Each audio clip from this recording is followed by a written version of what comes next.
সুমু আশুরা ওয়া খালিফু ফীহি আল-ইয়াহুদা সুমু ক্বাবলাহু ইয়াওমান আও বা'দাহু ইয়াওমান, যে তোমরা আশুরার রোজা রাখো। তবে মুসা নবীর উম্মতরা একটা রোজা রেখেছে, তোমরা দুইটা রোজা রাখবে। আশুরার একদিন আগে সহ আশুরা, অথবা আশুরার দিন আশুরার পরের দিন। তবে উত্তম হলো, মুহাদ্দিসিন ইকরাম বলেন যে উত্তম হলো 9 তারিখ এবং 10 তারিখ, আশুরার একদিন আগে এবং আশুরার দিন, এই 2 দিন রোজা রাখা উত্তম। যদি কেউ না পারে, কোনো কারণে ছুটে যায়, তাহলে আশুরার দিন এবং আশুরার পরের দিন রোজা রাখতে হবে। এই আশুরার দিন রোজা রাখাটা নবী সাল্লাল্লাহু আলাইহি সাল্লাম বলেন যে মুহররমের রোজা রাখলে, আশুরার রোজা রাখলে আল্লাহ পাক 1 বছর আগের এবং 1 বছর পরের সগীরা গুনাহগুলোকে মাফ করে দিবেন। সুবহানাল্লাহ। এবং নবীজি বলেন আফদালুস সিয়ামি বা'দা রমাদান শাহরুল্লাহিল মুহররম, যে রমজানের পরে শ্রেষ্ঠ রোজা হলো মুহররম মাসের রোজা। যে কোনো দিনে রোজা রাখতে পারেন, আল্লাহর কাছে প্রিয়। এই জন্য মেরে ভাইও, এখনো আজকে আশুরা আরো 20 দিন বা 19 দিন বাকি আছে। আমরা চেষ্টা করব বাকি দিনগুলোর মধ্যে 1টা 2টা বা 20টা 15টা যা পারি রোজা রাখবো। এই দিনে, এই মুহররম মাসেই ইসলামের ইতিহাসে একটি মর্মান্তিক ঘটনা, কারবালার ইতিহাস, কারবালার এই ট্র্যাজেডি, কারবালার এই ইতিহাস ইসলামী ইতিহাসের মধ্যে একটি মর্মান্তিক এবং দুঃখজনক ইতিহাস। এই ইতিহাসে লম্বা ঘটনা। যখন ইয়াজিদ কুফার মধ্যে তার খেলাফত কায়েম করলো, খেলাফত কায়েম করার পরে মক্কা মদিনা বিভিন্ন জায়গায় সে গভর্নর নিযুক্ত করলো। নিযুক্ত করার পরে কুফা থেকে বহুত লোক, 1000 পরিমাণ লোক হযরত সাইয়্যিদুনা হুসাইন রাদিয়াল্লাহু তাআলা আনহুর কাছে চিঠি লিখলেন যে হুসাইন রাদিয়াল্লাহু তাআলা আনহু, আমরা এই কুফার মধ্যে অনেক কষ্টে আছি, আমরা ইয়াজিদের খেলাফত, ইয়াজিদকে নেতা হিসেবে মানব না। আপনি যদি দয়া করে কুফায় আসেন, আমরা আপনাকে আমিরুল মুমিনিন মানব, আপনার কাছে বাইআত গ্রহণ করব। তখন হযরত হুসাইন রাদিয়াল্লাহু তাআলা আনহু মদিনা থেকে কুফায় যাওয়ার উদ্দেশ্যে প্রথমে মক্কায় আসলেন।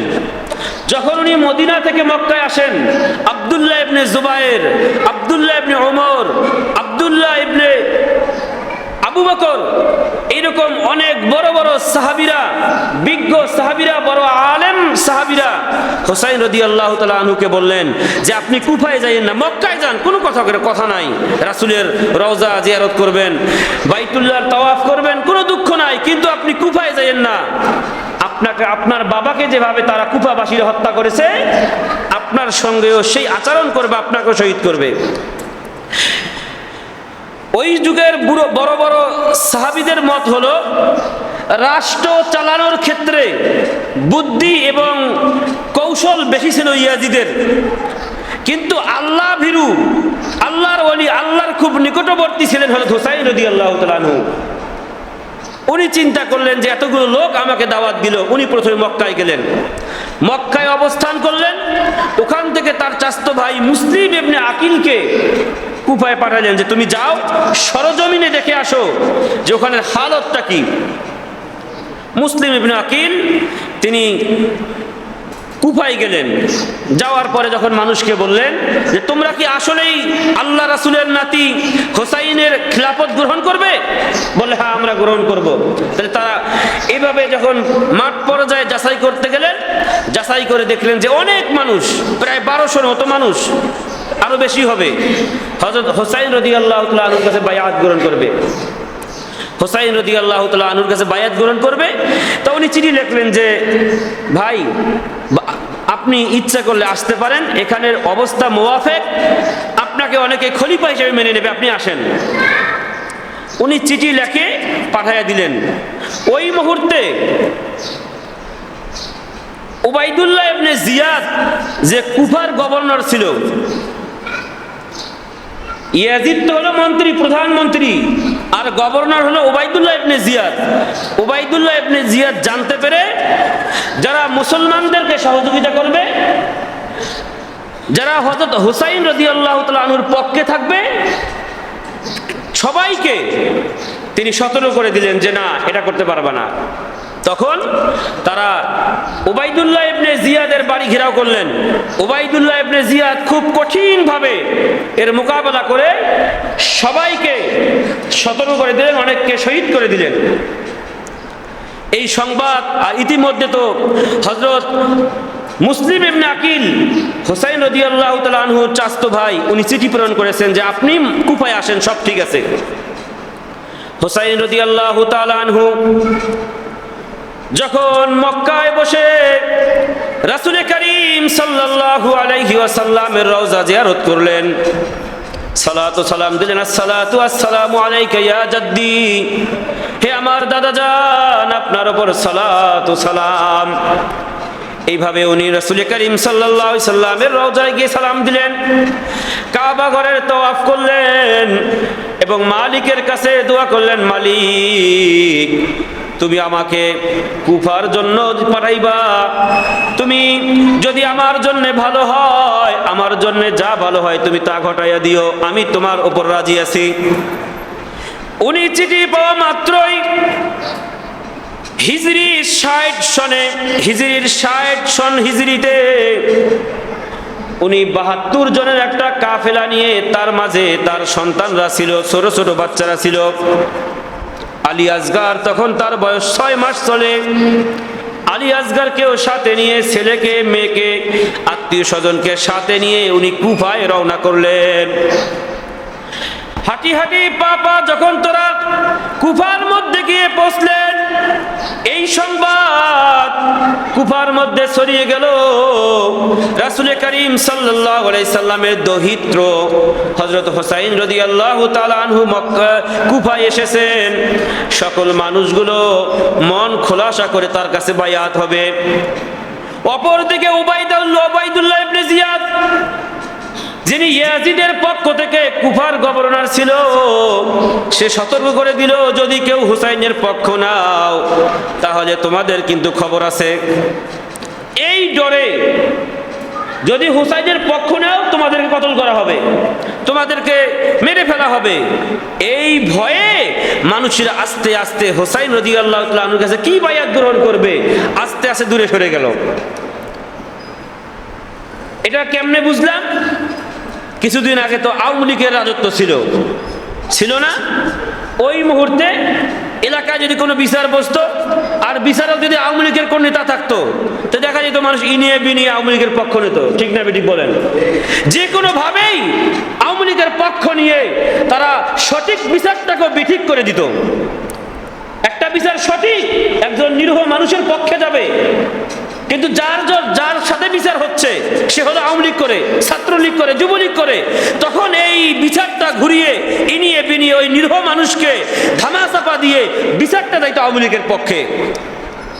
যেভাবে 1400-1450 বছর পরে এসেও আওয়ামী লীগের জমানায় এবং যারাই ক্ষমতায় থাকবে তাদের পক্ষে আমরা নেই, ঠিক এই সিস্টেমটা আগের যুগেও ছিল, 1400 বছর আগেও ছিল। তখন উবাইদুল্লাহ ইবনে জিয়াদ বলল, যারা হুসাইনের পক্ষ নিবে তাদেরকে কতল করা হবে, যারা হুসাইনের পক্ষে গীত গাইবে, কথা বলবে, তাদেরকে হত্যা করা হবে। এই ডরে মানুষ হুসাইনের পক্ষ না নিয়ে ইয়াজিদের পক্ষ নেওয়া শুরু করলো। হুসাইন রাদিয়াল্লাহু তাআলা আনহুকে অবরুদ্ধ করা হলো। হুসাইন রাদিয়াল্লাহু তাআলা আনহু ডাক দিয়ে বললেন, উবাইদুল্লাহ ইবনে জিয়াদ, আমরা তো এখানে যুদ্ধ করতে আসি নাই, তোমরা আমার সঙ্গে যুদ্ধ করো না, আমি যুদ্ধ করতে আসি নাই। এখন উবাইদুল্লাহ ইবনে জিয়াদ কোনোভাবেই মানবে না। তখন তিনি 3টা প্রস্তাব রাখলেন। 1 নাম্বার প্রস্তাব হলো, উবাইদুল্লাহ ইবনে জিয়াদ, তুমি আমাকে 1 নাম্বার প্রস্তাব, আমি তো যুদ্ধ করতে আসি নাই, আমি জিহাদ করতে আসি নাই, সুতরাং তুমি আমাকে সম্মানের সহিত তুমি আমাকে মক্কা মদিনায় প্রেরণ করার ব্যবস্থা করো। 1 নাম্বার প্রস্তাব, যে যদি আমার খিলাফত না মানতে চাও তাহলে আমি তো যুদ্ধ করব না, আমাকে সম্মানের সহিত তুমি মক্কা মদিনায় প্রেরণ করে দাও, পাঠাইয়া দাও। 2 নাম্বার প্রস্তাব হলো, যে আমাকে মুসলিম কোন দেশের সীমান্ত এলাকায় পাঠিয়ে দাও, আমি সেখানে মুসলমানদের পক্ষে কাফেরদের সঙ্গে যুদ্ধ জিহাদ করব, তোমাদের সঙ্গে করব না। 3 নাম্বার প্রস্তাব হলো যে আমাকে ইয়াজিদের সঙ্গে সাক্ষাৎ করতে দাও। এই 3টা প্রস্তাবের যে কোনো একটা প্রস্তাব তুমি মেনে নাও। কিন্তু উবাইদুল্লাহ ইবনে জিয়াদ ছিল খুবই কঠোর মানুষ, নিজেরটা 100% বুঝবে, অন্যেরটা 2%ও দিবে না। উবাইদুল্লাহ ইবনে জিয়াদ হুসাইন রাদিয়াল্লাহু তাআলা আনহুর কথা শুনলেন না, না শুনে কি করলেন, তাদের সঙ্গে যুদ্ধে নামলেন। তখন হুসাইন রাদিয়াল্লাহু তাআলা আনহু বললেন, যারা 72 জন ছিল, যেহেতু জিহাদ তারা করবেই, আমরা শুধু গলা পেতে দিয়ে শহীদ হব তা তো হতে পারে না, তোমরা তরবারি বের করো, তোমরা 72 জন আমি সহ যুদ্ধে নামো, আল্লাহ যা ঘটায় ঘটাবে। হযরত হুসাইন রাদিয়াল্লাহু তাআলা আনহু শিশু বাচ্চাদেরকে নিয়ে, ছোট বড় 72 জনকে নিয়ে হযরত হুসাইন রাদিয়াল্লাহু তাআলা আনহু ফুরাত নদীর তীরে অবস্থিত কারবালার ময়দানে হুসাইন রাদিয়াল্লাহু তাআলা আনহু 72 জনকে নিয়ে ইয়াজিদ বাহিনীর সঙ্গে যুদ্ধ শুরু হলো। গাহরাই যুদ্ধ হয়ে চলল। এমত অবস্থায় এক এক করে সকলেই শহীদ হয়ে গেল। হুসাইন রাদিয়াল্লাহু তাআলা আনহু শহীদ হলো।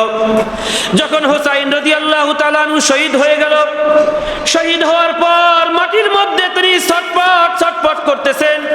এমত অবস্থায় ইয়াজিদ বাহিনী, উবাইদুল্লাহ ইবনে জিয়াদ গভর্নর, তার আদেশে হযরত হুসাইন রাদিয়াল্লাহু তাআলা আনহুর কল্লাটা আলাদা করে দিয়ে তার চুল ধরে কল্লাটাকে সামনে নিয়ে ইয়াজিদের সামনে হাজির করলো। যখন উনি ইন্তেকাল করলেন, শহীদ হলেন, এরপরে তার মাথা থেকে, তার দেহ থেকে মাথাটা আলাদা করে দিয়ে মাথার চুল ধরে এই অবস্থায় ইয়াজিদের সামনে নিয়ে গেল, ইয়াজিদের সামনে নিয়ে উপস্থিত করলো। তখন ইয়াজিদ উবাইদুল্লাহ ইবনে জিয়াদকে বলেছিল যে আমি তোমাকে বাধা দিতে বলেছি, তোমাকে তো মাথা কাটতে বলি নাই, আমি তোমাকে বাধা দিতে বলেছি, তুমি রাসূলের সাল্লাল্লাহু আলাইহি সাল্লামের নাতিকে বাধা দিতে বলেছি যে আমার ক্ষমতা দরকার, আমি ক্ষমতা দেখাবো, কিন্তু হুসাইনের মাথা তো কাটতে বলি নাই, তুমি কেন হুসাইনের মাথা কাটছো?